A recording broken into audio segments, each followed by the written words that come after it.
오늘은 예수님은 누구인가 제자훈련 5번째 시간으로 예수님은 누구인가 2번째 말씀을 같이 나누려고 합니다. 예수님이 누구이신가?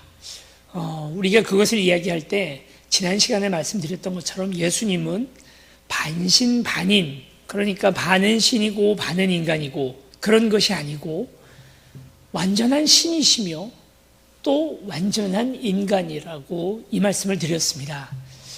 참 이것이 이해가 가지 않고 또 우리에게 있어서 그러니까 기독교의 모태가 되는 유대 신앙 안에서 유일신 아닙니까?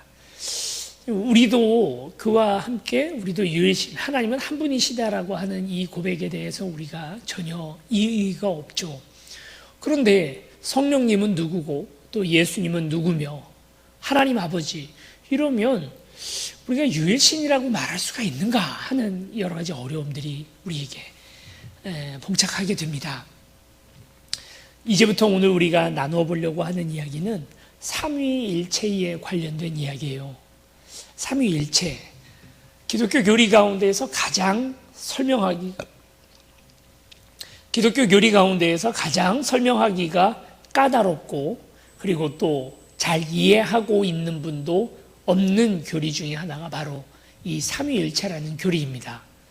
이렇게 설명해도 저렇게 설명해도 이것이 정확한 우리 기독교에 대한 삼위일체에 대한 이해다라고 말할 수 없는 그런 부분이 있습니다. 자, 한번 같이 오늘 말씀을 가지고 그리고 또 이 삼위일체를 한번 이해를 해보겠습니다. 먼저 우리가 좀 생각해 볼 수 있는 것은 삼위일체, 그러니까 하나님이 어떻게 셋이냐 하는 부분, 그리고 세 분이 어떻게 또 하나가 되느냐 하는 부분에 대해서 오늘 우리가 여러 가지로 이해를 해보려고 합니다. 그런데 이게 잘 이해가 되지 않았기 때문에 많은 사람들이 이 삼위일체 교리에 대한 여러 가지 오해들을 가지고 있습니다. 사실은 교회를 다니시는 분들도 이 삼위일체를 설명하는 방식으로 이렇게 보면 잘못 이해하고 있는 분들이 많아요. 자기가 이해하고 있는 것이 이단의 논리라는 사실을 잘 모르고 있는 분들이 있더라는 거죠. 예를 들자면 삼위일체에 대해서 설명하는 여러 가지 이야기들 중에 하나가 이런 거예요. 아빠가 집에 있는데 집에서는 아빠라고 불리죠. 그럼 회사에 가면 부장님입니다. 그런데 또 이분이 교회에 가면 안수 집사님이에요. 그러니까 있는 위치에 따라서 어디에서는 안수 집사님으로 불리고 어디에서는 아빠로 불리고 어디에서는 부장님으로 불리는, 그래서 우리 하나님이 하늘에 계실 때는 아버지 하나님이다가 이 땅에 몸을 입고 왔을 때는 예수 그리스도로 불리고 그리고 또 영으로 존재할 때는 성령이시다, 이렇게 해석을 하시는 분들이 간혹 있죠. 이것은 양태론이라고 하는 이단입니다. 이렇게 설명하면 안 돼요.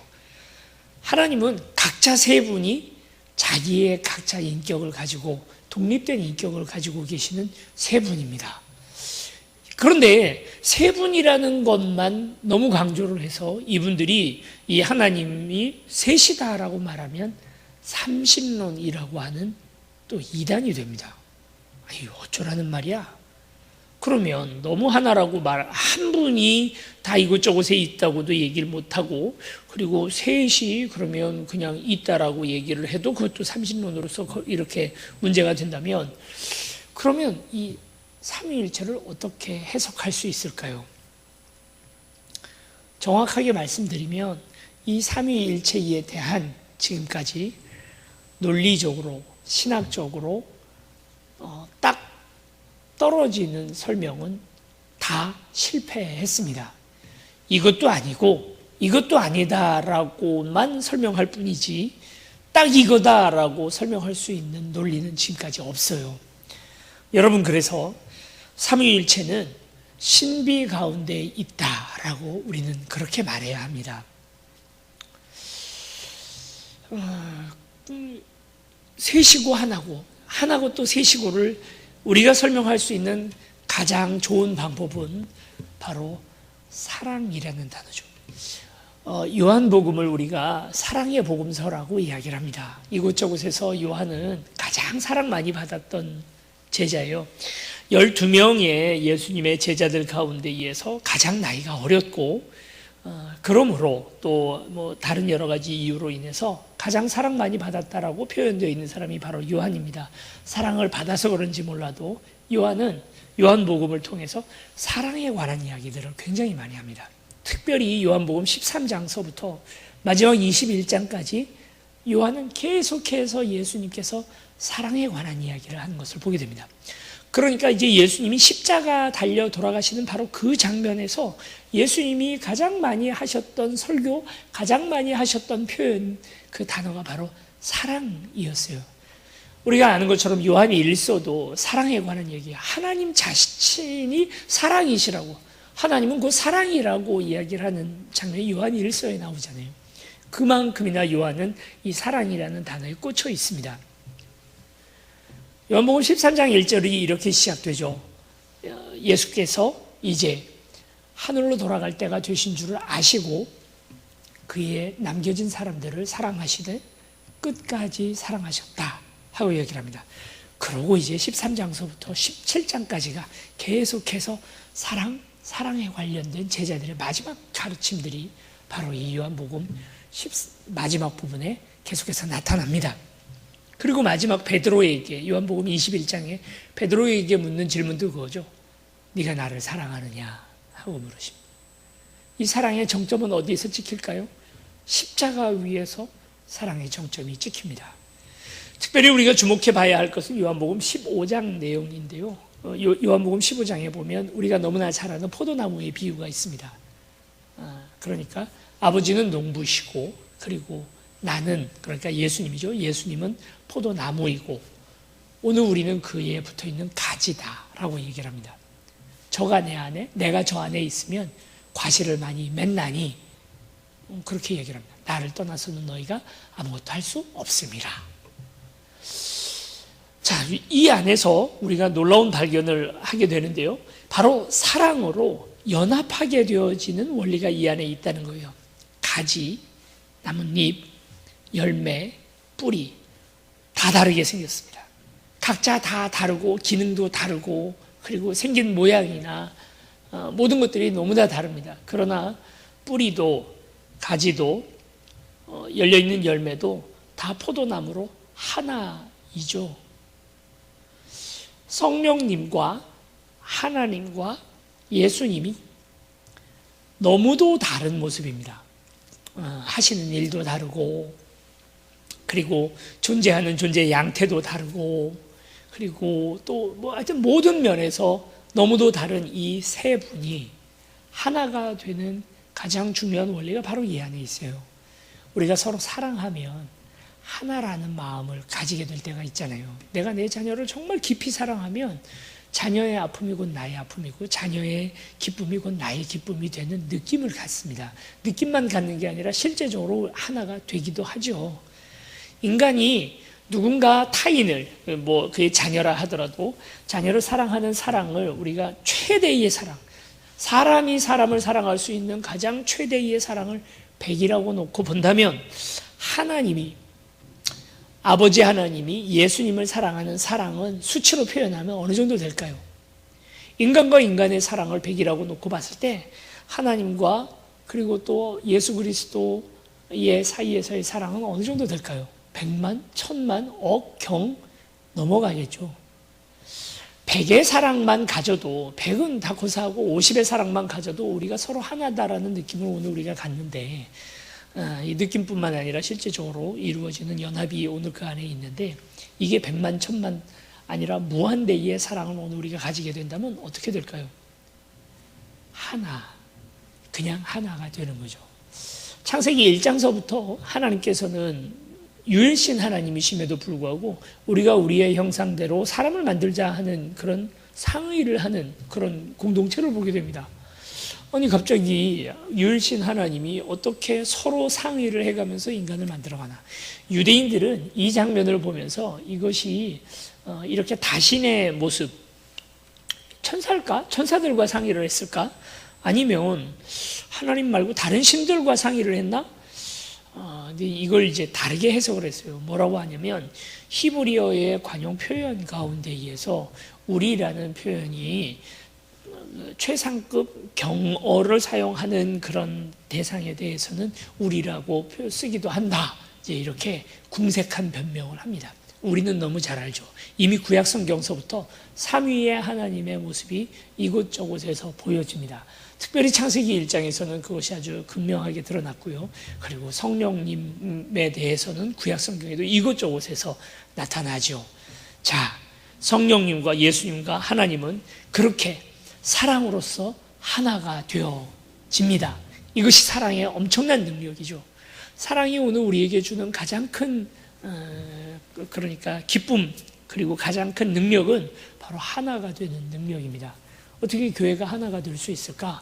교회 안에는 각양 색깔도 다르고 생각도 다르고 정치 성향도 다 다르고 그리고 연령도 다르고 자라온 환경도 다르고 심지어는 국적과 그리고 민족도 다른 사람들이 다 있습니다. 그런데 어떻게 교회를 하나라고 할까요? 늘 사랑하고 살 수만은 없잖아요. 미워하기도 하고 오해하기도 하고 또 서로 질투하기도 하고 교회의 그런 구성원들이 그렇게 그러기도 하죠. 그럼에도 불구하고 교회가 교회되면서 하나 되는 원리도 똑같이 사랑입니다. 그건 요한복음 17장에 보면 자세히 그 내용들이 나오죠. 예수님께서 남겨진 사람들을 위하여 기도하는 대제사장의 기도 가운데에서 예수님이 우리가 하나이듯이 저들도 하나가 되게 해달라는 기도를 하십니다. 이것이 바로 사랑입니다. 사랑은 그저 구름 잡는 형이상학적인 그냥 달콤한 어떤 이야기 그런 게 아니고요. 실제로 역사하고 우리를 하나 되게 만드는 가장 중요한 교회의 원리입니다. 전 우주를 창조하시고 지금도 운영하고 계시는 하나님, 세 분 하나님이 하나가 되는 가장 중요한 핵심의 원리가 사랑인 거예요. 우주를 움직이는 그 근간이 바로 사랑이라는 거죠. 자, 그러면 여러분 어떻게 되는 겁니까? 이 사랑이 우주를 움직이는 힘이에요. 원자폭탄, 그러니까 그 원자 안에서 이루어지는 그런 힘들, 수소폭탄, 그 속에서 플루토늄과 또 이런 데에서 나오는 그런 에너지들, 핵 에너지들, 이것보다 몇백 배, 몇만 배 더 훨씬 더 강력한 힘이 사랑에 연합하는 힘이라는 거죠.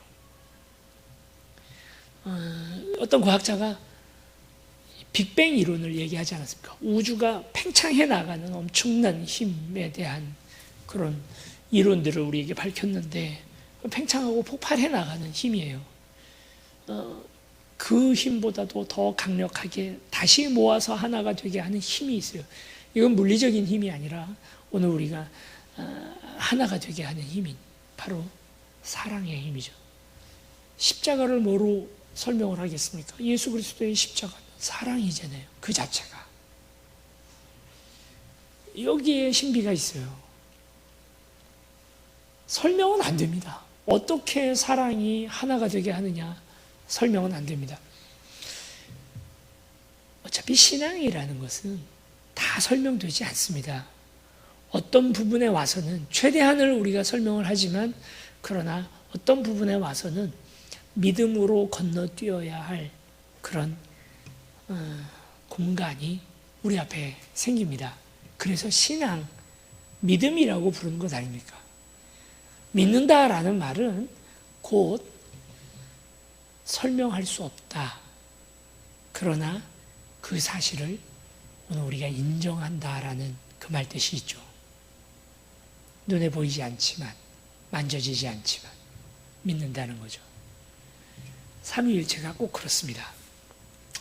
그런데 이 삼위일체를 이해하지 못하다 보니까 사람들이 이걸 이해하기 위하여 무던히 여러 방법으로 우리 신학자들이 도전을 했습니다. 도전을 하다 안 되다 보니까 사람들이 생각한 게 몇 가지로 양태가 나뉘었는데요. 그 중에 하나가 이슬람이에요. 이슬람이 참 악독한 종교이죠. 이 이슬람이 어떻게 태동을 하게 되었는가? 당시에 중동은 거의 다 기독교인이었습니다. 그때 그러니까 마호메트라고 알고 있는데 무함마드가 처음 이제 그 이단 교리를 설파하기 직전에는 거의 대다수가 다 기독교인이었고요. 무함마드 자신도 처음엔 기독교로 시작을 했죠. 그런데 아무리 이해를 하려고 해도 하나가 셋이고 셋이 또 하나라고 하는 이 교리가 이해가 안 가요. 사랑을 이해하지 못한 거예요. 사랑을 이해하지 못하다 보니까 야, 복잡한 얘기 다 그만둬. 뭐가 셋이 하나고 하나가 셋이야? 예수는 실패한 선지자야. 그러면 하나님은 한 분이야. 알라라고 말하잖아요. 우리는 알라신이라고 얘기를 하는데 그 말은 정확히 틀린 말이죠.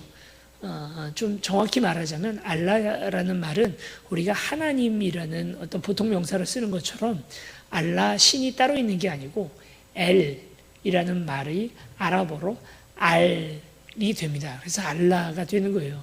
그냥 하나님을 얘기하는 말입니다. 그리고 이제 우리가 나중에 이제 이슬람 교리 가지고도 우리가 싸우려면 정확하게 알지 못하면 너희들은 알라신 믿잖아. 그러면 그 사람들하고 싸움이 안 돼요. 이들이 믿는 하나님도 여호와 하나님이에요. 그들도 구약 성경의 대다수와 신약 성경의 일부를 인정합니다. 심지어 어느 정도냐면 산모가 이렇게 산통을 가질 때 마리아가 예수님을 낳는 장면이 코란에 있대요. 그걸 읽어줘요. 그럴 만큼이나 기독교와는 친척 종교입니다. 친척 종교라기보다도 기독교 이단이라고 저는 생각하는데요. 그런 이유가 있어요. 예수는 실패한 선지자이고 자신이 이제 결국 그 어떤 하나님의 여호와 하나님의 어떤 대변자다라고 그렇게 얘기를 하죠. 그래서 그들이 하는 아주 간단한 신앙 고백이라는 게 바로 그거잖아요. 알라는 한 분이시고 무함마드는 그의 대변자다라고 하는 그 딱 한마디, 우리 사도신경 외우듯이 그들이 늘 외우는 게 바로 그 구절입니다.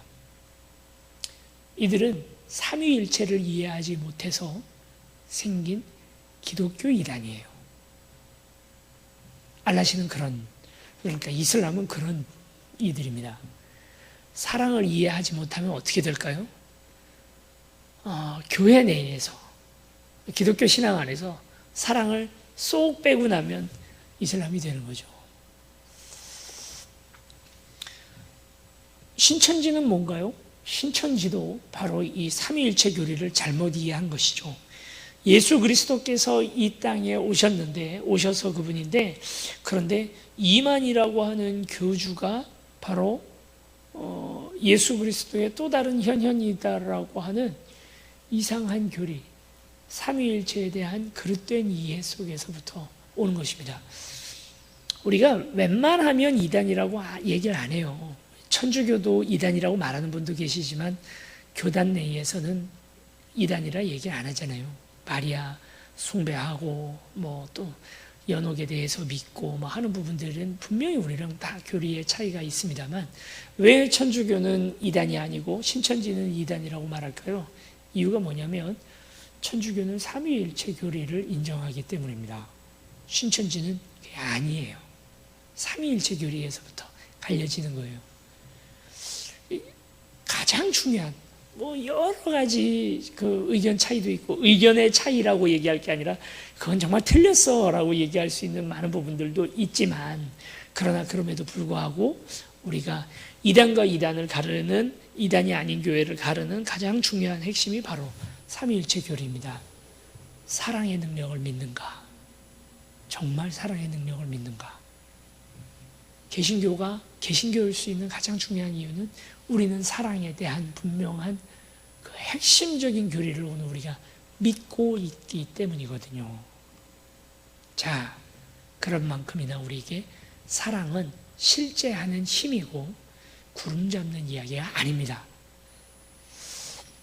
예수 그리스도께서 곧 사랑이셨고 사랑의 화신으로 이 땅에 오셨으며, 그래서 그 세 분, 성령님과 예수님과 하나님이 서로 사랑함으로써 한 분이자 또 세 분인 하나님, 사랑이신 거죠. 이렇게 오늘 우리가 삼위일체를 설명할 수가 있습니다. 그러니 오늘 우리가 해야 할 일이 무엇일까요? 서로 사랑하는 일입니다. 같지 않아서 사랑하지 못하고, 나와 다르다는 이유로 서로 사랑하지 못하고, 오늘 우리가 여러 가지 오해와 또 이런 것들로 그렇게 살아가게 되는 거죠.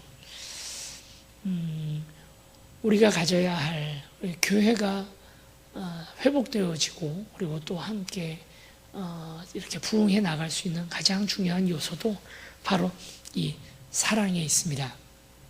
그러나 이 어떻게 사랑하느냐에 대한 그런 방법에 대해서는 아마도 다들 의견 차들이 있지 않겠습니까? 서로 사랑하고 또 함께 교회를 이끌어 나가는 데 있어서 우리를 가장 힘들게 하는 부분이 바로 사랑하지만 이 사랑하는 것을 서로에게 표현하고 또 이걸 이해하는 부분에 있어서는 참 많은 오해도 있을 수 있고 또 여러 가지 어려움들이 있는 것 같아요. 치열하게 사랑해 나가야죠. 사탄이 교회를 흔드는, 우리의 신앙을 흔드는 가장 핵심된 목표, 공격 목표는 그래서 어디일까요? 바로 이 사랑의 연합을 깨려고 하는 것입니다. 사랑은, 고린도전서 13장, 사랑은 오래 참는 것 아닙니까? 사랑은 내게 맞추는 것이 아니라 상대방에게 맞추는 것을 사랑이라고 말한대요. 연애하는 사랑, 그런 달콤한 사랑을 오늘 우리가 생각하는 것이 아니라 사랑함으로써 얻어지는 여러 가지 고통을 감내하는 것들을 오늘 우리가 생각해 봐야 되거든요. 사실 사랑은 우리에게 기쁨과 즐거움을 주기보다, 행복을 주기보다 고통을 더 많이 줍니다. 라틴어 격언에도 이비 돌로르, 이비 아모르, 우비 돌로르, 라틴어입니다. 저 라틴어 공부한 적이 없고요. 이 말만 어떻게 하다가 외웠어요. 사랑이 있는 곳에 고통이 있다라는 말이죠. 생각해 보면 사랑의 결과는 고통입니다. 우리 안에 뇌하수체라고 하는 호르몬 분비하는 부분이 있는데요. 연인에 대한 사랑이 생길 때 이 뇌하수체라고 하는 곳에서부터 도파민뿐만 아니라 수많은 호르몬을 내보내지만 특별히 도파민을 내보낸답니다. 우리가 누군가를 사랑하게 되면, 그래서 그 사람 손만 잡아도 손이 찌릿찌릿하고 가슴이 두근거리는 이유가 바로 다 이 도파민 때문이에요. 도파민이 뭐 하는 호르몬인지 여러분 아시나요? 엔돌핀과 함께 우리 몸속에서 도파민과 엔돌핀이 같은 기능을 하는데요. 고통을 줄여주는 진통제 역할을 하는 호르몬입니다. 서로 사랑하는데, 한눈에 반했는데, 눈에 콩깍지가 씌워졌는데 왜 도파민이 나와요? 사랑의 호르몬이 진통제라는 사실은 오늘 우리에게 놀라운 영감을 하나 깨워주는 게 있죠. 사랑의 결과는 고통이라는 거예요.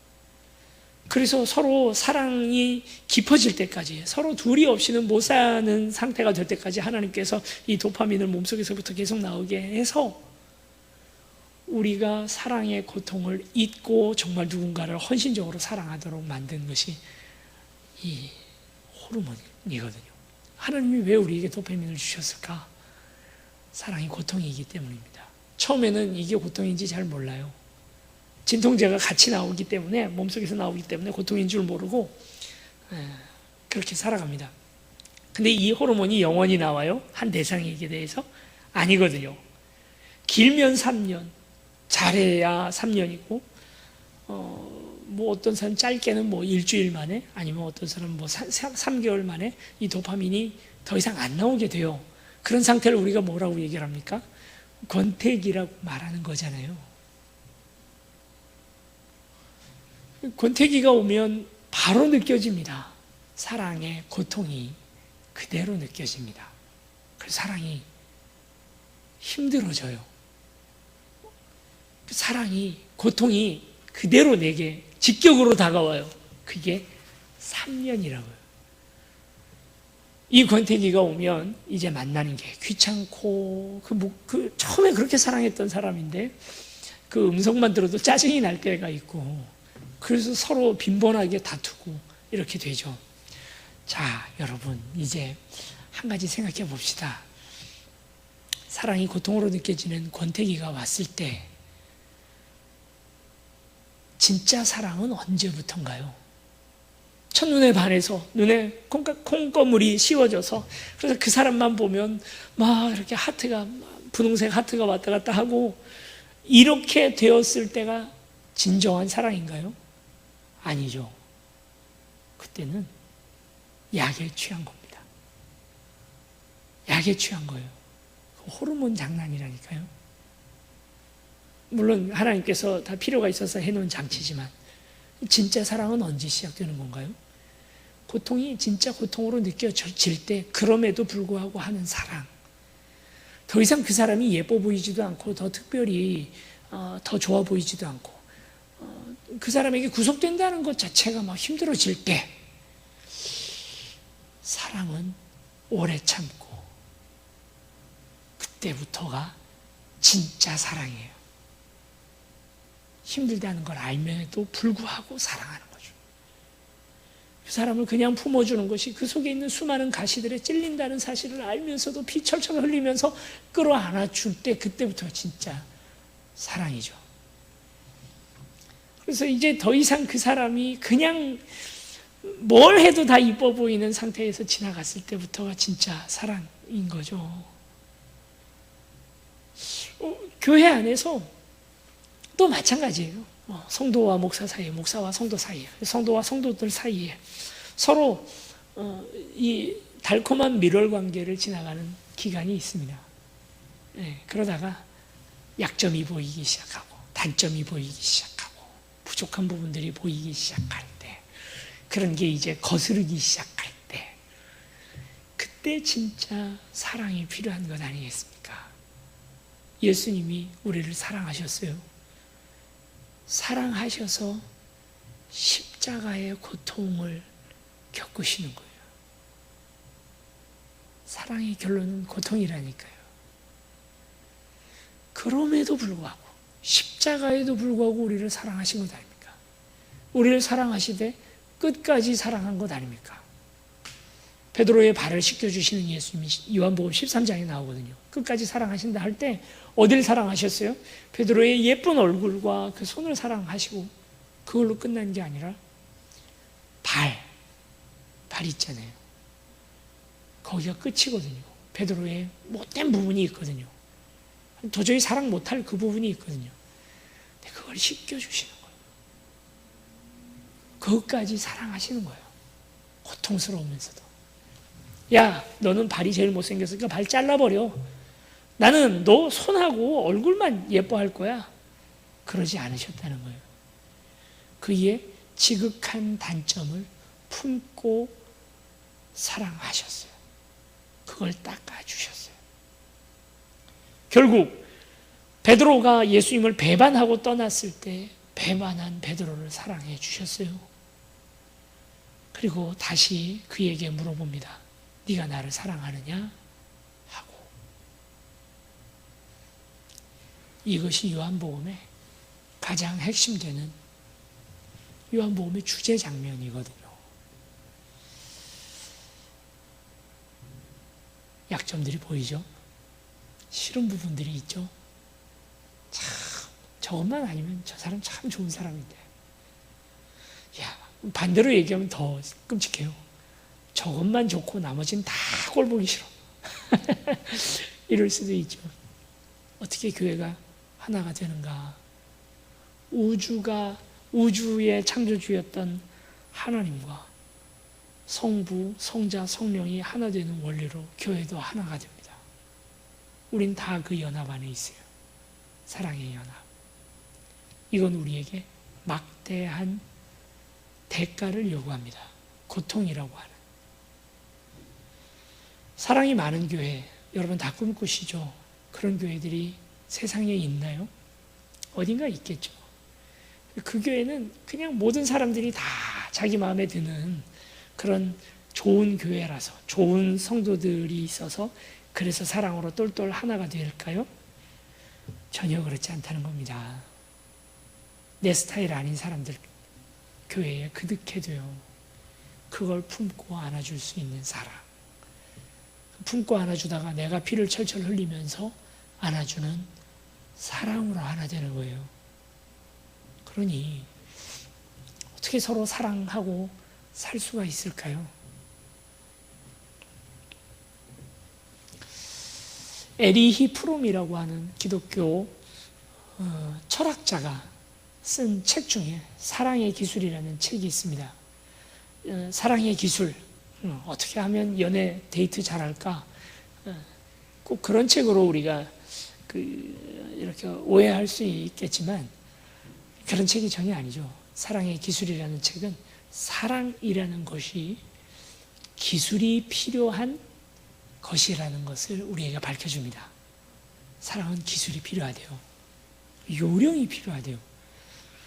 사랑이라는 순수함 속에 요령, 기술 같은 것들이 접목이 되니까 우리는 이게 좀 생소하거든요. 사랑이 무슨 기술이 필요해? 근데 아니에요. 사랑은 기술이 필요합니다. 사랑할 줄 아는 사람이 있어요. 사랑할 줄 모르는 사람이 따로 있다는 거예요. 그래서 연애 잘하는 사람이 있는 게 아니라 내 속에 있는 사랑을 최대한 표현하고 또 표현하면서 내 사랑 속에 있는 사랑을 키워나가는 전문적인 방법들이 있다는 것입니다. 우린 그걸 배워야 합니다. 배우고 익히고 연습해야 합니다. 신앙훈련에 있어서 가장 중요한 것 중에 하나가 바로 이거죠. 우린 계속 기도 잘하는 것, 성경 깊이 아는 것, 묵상하는 것, 이런 것들은 신앙훈련이지만 서로 사랑하는 것에 대한 그런 훈련들은 잘 안 돼 있거든요. 늘 제가 강조하는 것 중에 하나가 교회 내 교제라고 하는 것이 친밀하고 가까워지는 것을 곧 사랑이라고 생각하는 것이 오늘 우리에게 많은 해악을 준다는 것을 여러 차례 말씀을 드렸잖아요. 친해지는 것과 서로 사랑하는 것은 비슷해 보이지만 별개의 이야기입니다. 전혀 다른 이야기입니다. 친밀하고 서로 허물 없는 사이이지만 사랑 안 할 수 있어요. 참 많은 분들이 그런 삶을 삽니다. 그렇게 사랑하면서 그걸 사랑인 줄로 착각하고 삽니다.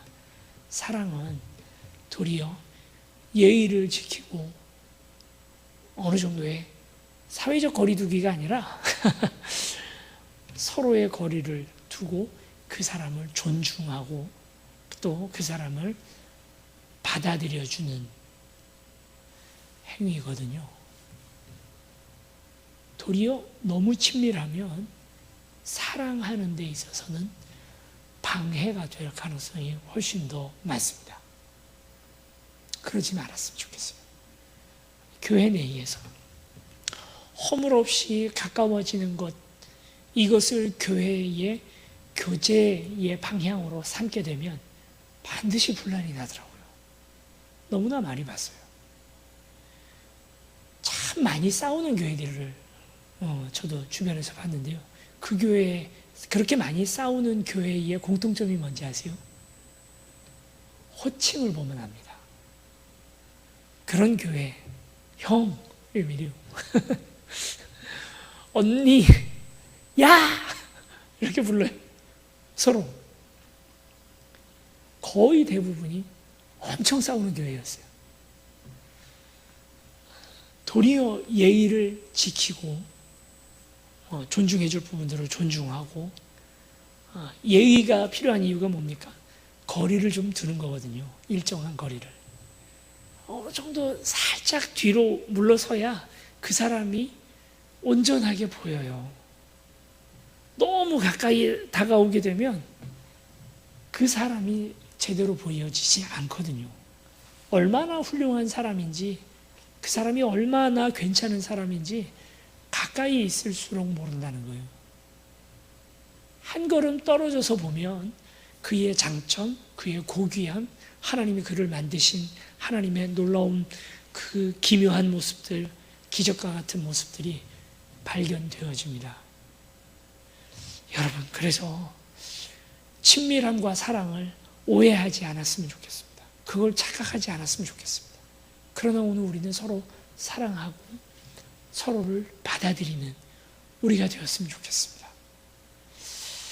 우리 세움교회가 사랑으로 하나 되는 교회가 되었으면 좋겠습니다. 사랑에 대한 정의가 다르고 사랑에 대한 사랑하는 방법이 다 다르고 또 사랑을 느끼는 정도 차이가 다 다르다 할지라도 사랑 많은 교회가 되어서 하나님의 하나됨에 동참하는 교회가 되기를 축원합니다. 기도하시겠습니다. 사랑과 은혜 많으신 아버지 하나님, 성부, 성자, 성령이 한 분이시고 또 세 분이시며 서로 사랑하여 하나가 됨과 같이, 하나임과 같이 오늘 우리도 서로 사랑함으로 하나이기를 원합니다. 하나님, 오늘 우리의 기도를 들어주시고 오늘 우리 세움교회가 그리고 또 우리 한국교회가 이로써 하나 되게 하여 주시옵소서. 우리는 서로 다 다릅니다.